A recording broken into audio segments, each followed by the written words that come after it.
భావ మమతల భావ కవితలి శుభలేఖలు కావాలి, బ్రహ్మ కలిపిన జన్మముడులకు సుముహూర్తం రావాలి. మా 7 అడుగుల జోడు నడకలు ఊరంతా చూడాలి, వేలు విలువని తోడు ఇమ్మని అక్షింతలు వేయాలి. ఇన్నాళ్ళు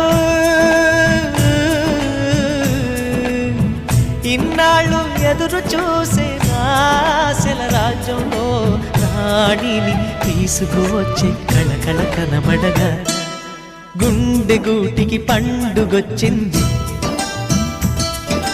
పండు వెన్నెల పంచుతుంది. మబ్బుల్లో జాబిల్లి ముంగిట్లో దిగుతుంది, నా ఇంట్లో దీపం పెడుతుంది.